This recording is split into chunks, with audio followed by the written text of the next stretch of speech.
Movie के starting scene में हम दो भाइयों को देखते हैं, जिसमें बड़े भाई का नाम बिल होता है और वो अपने छोटे भाई को कागज की एक बोट बनाकर देता है, क्योंकि बाहर बारिश आ रही थी। बिल का छोटा भाई उस बोट को लेकर बाहर बारिश में खेलने जाता है और तभी उस बच्चे की बोट पानी में बहते बहते एक सीवर में चली जाती है। और जब वो बच्चा अपनी बोट को ढूंढने के लिए उस सीवर के पास जाता है, तब हम फर्स्ट टाइम पेनीवाइज को वहाँ पर देखते हैं। पेनीवाइज उस बच्चे को उसकी बोट रिटर्न करने के बहाने उसे अपने पास बुलाता है और उसके पास आते ही वो उसका एक हाथ ही खा लेता है। इस इंसिडेंट के बाद उस बच्चे का कुछ भी पता नहीं चलता कि वो कहाँ गया है और सब लोग ये समझते हैं कि वो मिसिंग हो गया। इसके बाद हम एक लड़के माइक को देखते हैं, जो एक शीप हाउस में होता है और उसे कहा जाता है कि वो एक भेड़ को शूट करे, लेकिन वो ये नहीं कर पाता। लेकिन उसे ऐसा करना था क्योंकि ये उसका फैमिली बिजनेस था। फिर हम स्कूल में स्टूडेंट्स को देखते हैं और वहीं पर एक लड़की बेवर्ली को देखते हैं, जिसकी क्लास फेलो उसे काफी तंग करती है। सब बच्चे वेकेशन स्टार्ट होने की वजह से काफी एक्साइटेड होते हैं और वहीं पर हम एक लेडी को देखते हैं, जो अपनी मिसिंग बच्ची को वहाँ पर ढूंढने आई थी। वहाँ पर एक लड़का हेनरी भी था, जो नेचर वाइज काफी इल मैनर था और वो बिल और उसके बाकी फ्रेंड्स को काफी तंग किया करता था। और वहीं पर हम बेवर्ली की बेस्ट फ्रेंड बेन को भी देखते हैं। वो दोनों आपस में काफी अच्छे फ्रेंड्स होते हैं। दूसरी तरफ बिल जब स्कूल से घर वापस आता है, तब उसके फादर उसे काफी डांटते, क्योंकि बिल समझता था कि उसका छोटा भाई अभी भी जिंदा है, जो सीवर में गिरकर वहाँ से गुजरकर उस जगह पर गिर गया होगा जहाँ पर उसका डेड एंड होता है। लेकिन उसके फादर उसे समझाते हैं कि वो मर चुका है और वो ये सब कुछ करना बंद कर दे, क्योंकि इससे उसकी मदर को काफी दुख होगा। माइक जब मीट डिलीवर कर रहा होता है, तब वहाँ पर उसे एक डोर मिलता है और उसके पीछे वो काफी अजीबोगरीब चीजें महसूस करता है। उस डोर के पीछे से काफी लोगों के शाउट करने की आवाजें आती है और बहुत से हाथ भी बाहर निकलते हैं। और फिर तभी अचानक से वो डोर खुद ब खुद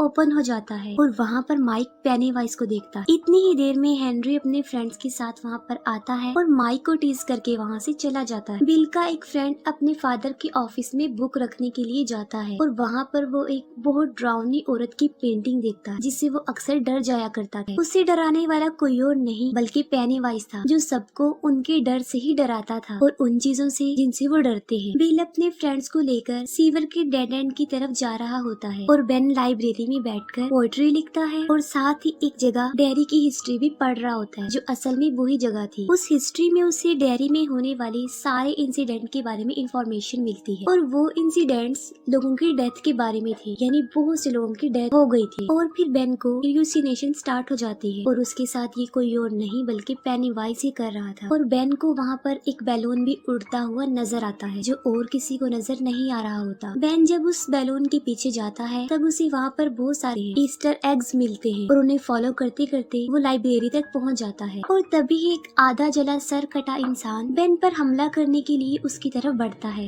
लेकिन बेन वहाँ से भाग जाता है। बेन जब वहाँ से जा रहा होता है, तब हेनरी और उसके फ्रेंड्स उसे पकड़ लेते हैं, उसे काफी परेशान करते हैं और यहाँ तक कि हेनरी एक नाइफ से उसके पेट पर एच लिख देता है। इसी दौरान कार में एक कपल भी वहाँ से गुजरता है और बेन उनसे हेल्प मांगता है, लेकिन वो लोग उसकी एक नहीं सुनते। उसी कार में बेन एक रेड बैलून देखता है, जिससे ये साफ जाहिर था कि वो कपल जो गाड़ी में बैठा हुआ है, अब वो भी पेनीवाइज के कब्जे में आ चुके हैं। तभी किसी तरह बेन अपनी जान छुड़ाकर वहाँ से भाग जाता है और वो बैड ग्रुप उसका पीछा करते हैं। दूसरी तरफ बिल अपने फ्रेंड्स के साथ उस सिटी के सीवर के डेड एंड पर अपने भाई को ढूंढ रहा होता है, लेकिन वहाँ पर उसे किसी और बच्चे का जूता मिलता है। लेकिन इससे पहले कि वो सब लोग बिल के भाई को ढूंढने के लिए अंदर जाते, इंजर्ड बेन वहाँ पर आ जाता है। वहीं पर बिल का एक फ्रेंड बिल के छोटे भाई को ढूंढने के लिए अंदर चला जाता है और वहाँ पर उसे बहुत सारे गोस्ट नजर आते हैं। उसे वहाँ पर बहुत सारी सॉल्स नजर आती है और पेनीवाइज उसे मार डालता है। बिल और उसके बाकी फ्रेंड्स बेन के लिए बैंडेज इक्विपमेंट्स ले रहे होते हैं, लेकिन उनके पास पैसे कम होते हैं। उसी मार्केट में बेवर्ली भी होती है, जो मेडिसिन लेने में उनकी हेल्प करती है। और फिर ये फ्रेंड्स ग्रुप बेवर्ली को उनके साथ तालाब पर चलने के लिए इनवाइट करते हैं। बेवर्ली जब घर पहुंचती है, तब उसके फादर एज यूजुअल उसके साथ काफी अजीब बिहेव करते हैं। अपने फादर के बिहेवियर की वजह से बेवर्ली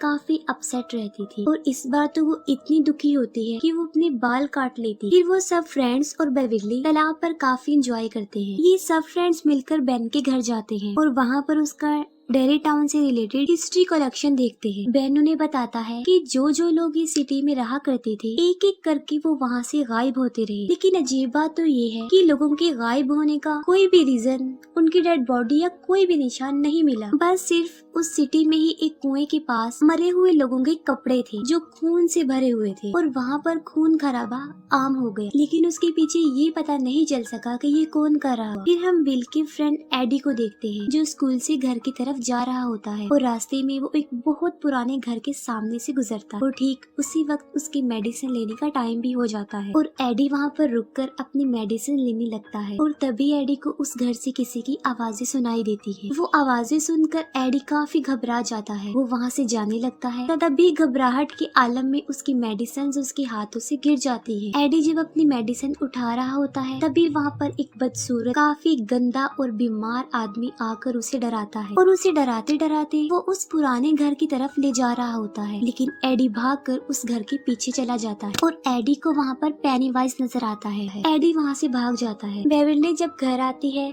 तब उसे एक पोएट्री कार्ड मिलता है जिसे पढ़ने के लिए वो वॉशरूम में जाती है। बेविल्ली जब वो पोएट्री पढ़ रही होती है तब उसे वॉश सिंक से बच्चों की आवाजें सुनाई देती है। बेविल्ली जब एक मेजरिंग टेप उस सिंक के अंदर डालकर बाहर निकालती है तब वो खून से भरा हुआ वापस आता है और उस पे इंसानी बाल भी लगे होते हैं जो बेविल्ली की पूरी बॉडी से लिपट जाते हैं और उसे अंदर की तरफ खींचते हैं। इसके बाद उस वॉश सिंक से बहुत सारा खून तेजी से बाहर निकलता है और पूरा वॉशरूम और बेविल्ली खून से भर जाते हैं। बेविल्ली के रोने की आवाज सुन के उसके फादर भी वहाँ पर आ जाते हैं, लेकिन वो ऐसा रिएक्ट करता है जैसे वहाँ पर कुछ भी नहीं हुआ। बिल जो कि अपने छोटे भाई को काफी मिस कर रहा होता है, लेकिन तभी वहाँ पर उसे किसी के होने का एहसास होता है और वहीं पर उसे किसी के पाँव के निशान भी मिलता है और जब वो उन पैरों के निशान के पीछे जाता है तब उसे उसका छोटा भाई नजर आता है जो उसे बेसमेंट में ले जाता है। पहले बिल का छोटा भाई उसे इमोशनली ब्लैकमेल करता है और फिर देखते ही देखते एक शैतान में तब्दील हो जाता है और तभी वहाँ पर पेनीवाइज भी आ जाता है जो बिल पर अटैक कर देता है, लेकिन ठीक वक्त पर बिल अपनी जान बचा कर वहाँ से भाग जाता है। फिर बेविल्ली उन फ्रेंड्स को अपने घर बुलाकर उन्हें अपना वॉशरूम दिखाती है। सब बच्चे भी देखते हैं कि वहाँ पर बहुत ज्यादा खून है, लेकिन बेविल्ली सोचती है कि उसके फादर को वो क्यों नहीं नजर आ। फिर वो सब मिलकर वॉशरूम क्लीन करते हैं। वो फ्रेंड्स आपस में डिस्कस करते हैं कि कुछ न कुछ तो गड़बड़ जरूर है क्योंकि उन लोगों के साथ भी कुछ न कुछ अजीबोगरीब हो रहा है और वो जोकर उनको भी नजर आता है। तभी कुछ दूर फासले पर उन्हें हेनरी की कार और माइक की साइकिल नजर आती है और वो माइक को बचाने के लिए फौरन भागते हैं। दूसरी तरफ हेनरी और उसके फ्रेंड्स जबरदस्ती माइक को कच्चा गोश्त खिलाने की कोशिश करते हैं और उसे काफी पीटते भी हैं। तभी कुछ दूर फासले पर माइक को पेनीवाइज नजर आता है जो एक बच्चे का हाथ खा रहा था और साथ साथ वो माइक को एक अजीब सी स्माइल भी दे रहा था और तभी फौरन वो फ्रेंड्स वहाँ पर पहुँच जाते हैं और हेनरी और उसके फ्रेंड्स पर पत्थरों की बारिश कर देते हैं और वो लोग माइक को सेव कर लेते हैं। फिर वो ग्रुप मिसिंग होने वाले बच्चों के पोस्टर देख रहे थे। तभी बेन उन्हें बताता है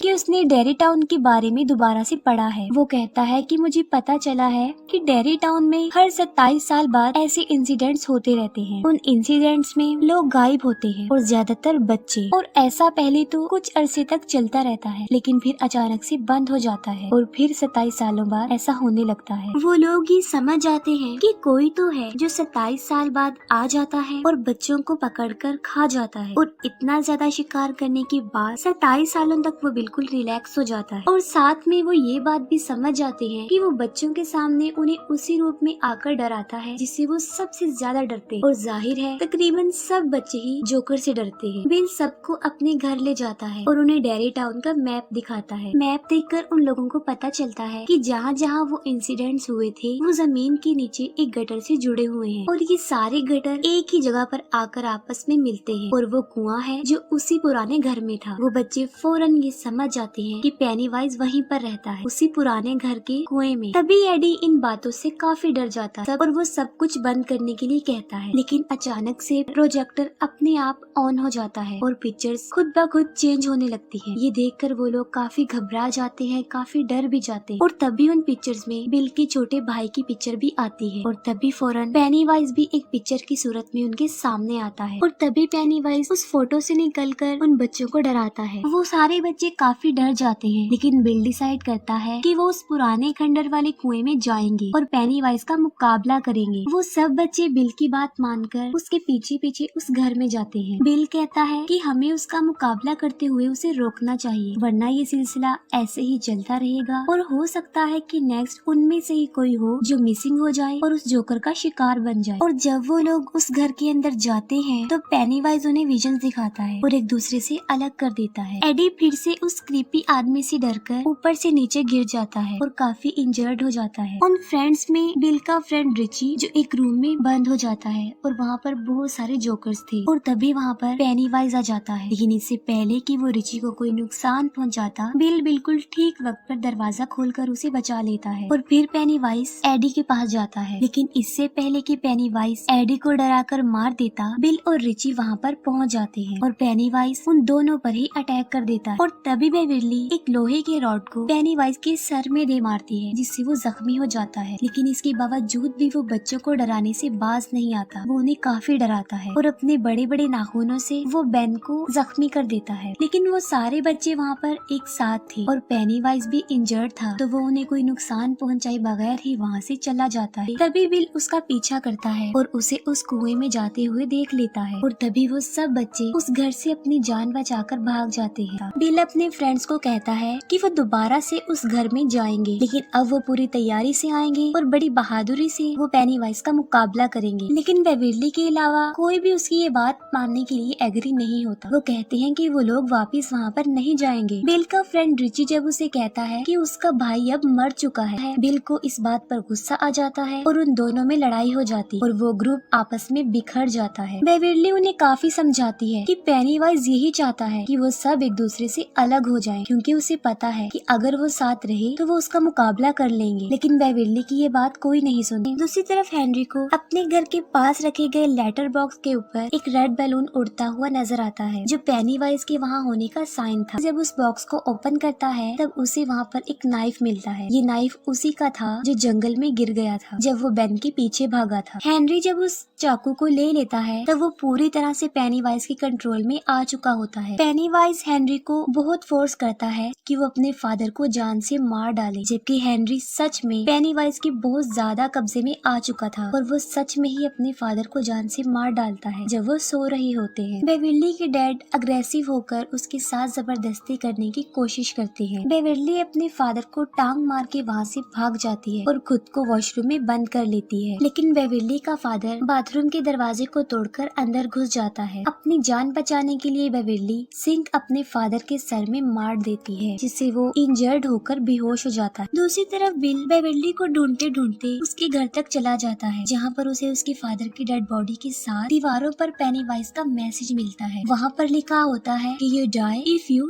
ट्राई। बिल अपने सब फ्रेंड्स को बताता है कि पेनीवाइज बेविरली को ले गया है और वो बेविरली को बचाने के लिए फिर से एक हो जाते हैं और फिर वो लोग दोबारा से उस घर में आते हैं। लेकिन इस बार वो अपनी पूरी तैयारी से पेनीवाइज का मुकाबला करने के लिए हथियार भी अपने साथ लाए होते हैं। दूसरी तरफ बेविरली के ऊपर खून के कुछ कतरे गिरते हैं, जिससे वो होश में आती है और वो देखती है कि वो एक गटर में है, जहाँ पर कचरे का एक बहुत बड़ा ढेर काफी ऊंचाई तक लगा होता है और वहाँ पर बच्चों की डेड बॉडीज भी हवा में फ्लाई करती हैं। तब बेविरली वहाँ से भागने की कोशिश करती है, लेकिन पेनीवाइज उस पर अटैक कर देता है और उसे काफी डराता है। लेकिन बेविरली नहीं डरती। बेविरली बड़ी बहादुरी से उसका मुकाबला करती है। पेनीवाइज जब देखता है कि वो उससे नहीं डर रही तो वो उसे उसका असली रूप दिखाता है और वो पेनीवाइज की एक डेड लाइट भी थी। उसे देख बेविरली फौरन बेहोश हो जाती है। सारे बच्चे कुएं से नीचे उतर जाते हैं, लेकिन सबसे लास्ट में जब माइक की बारी आती है तब हेनरी उस पर अटैक कर देता है। उसे मारने की कोशिश करता है, लेकिन माइक उसका मुकाबला करके कुएं से उसे काफी नीचे गिरा देता है। वो लोग जब नीचे उतर रहे होते हैं तब उनका एक फ्रेंड उनसे बिछड़ जाता है और यहाँ पर पेनीवाइज उस भयानक पेंटिंग वाली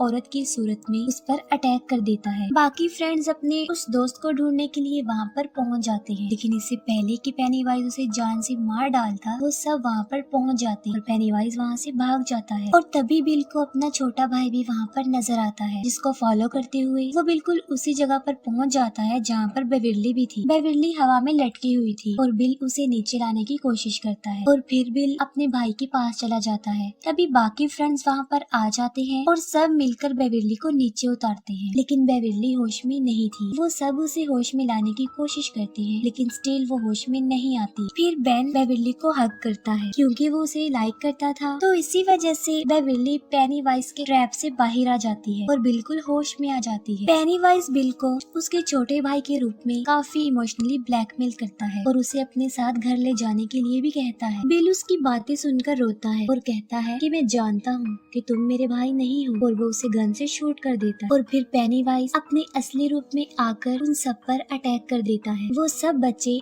एक होकर उसका मुकाबला करते हैं, लेकिन फिर पेनीवाइज बिल को पकड़ लेता है। पेनीवाइज उनको बताता है कि तुम लोग मुझसे जितना डरोगे मेरी पावर उतनी ही ज्यादा बढ़ती जाएगी। वो कहता है कि तुम बिल मुझे दे दो, उसके बदले में मैं तुम्हारी जान बख्श दूंगा और तुम यहाँ से चले जाओ। मैं इसे खाकर 27 सालों तक सोने के लिए चला जाऊंगा और तुम लोग भी अपनी लाइफ में वापस चले जाओ। पेनीवाइज के यही अल्फाज उसी पर भारी पड़ जाते हैं। वो सब बच्चे बिल्कुल एक होकर उससे लड़ते हैं। पेनीवाइज उन बच्चों को हर उस रूप में डराने की कोशिश करता है जिससे वो सबसे ज्यादा डरते हैं, लेकिन वो बच्चे नहीं डरते। लेकिन अब पेनीवाइज उनसे डरने लगता है क्योंकि वो सब एक थे और डर भी नहीं रहे थे, और यहाँ तक कि मार मार के भी वो पेनीवाइज को काफी जख्मी कर चुके थे। उन बच्चों का बिल्कुल एक हो जाना पेनीवाइज को हारने पर मजबूर कर देता है और पेनीवाइज डरते हुए भूखा ही 27 सालों के लिए सोने के लिए चला जाता है। ये मूवी यहीं पर एंड हो जाती है।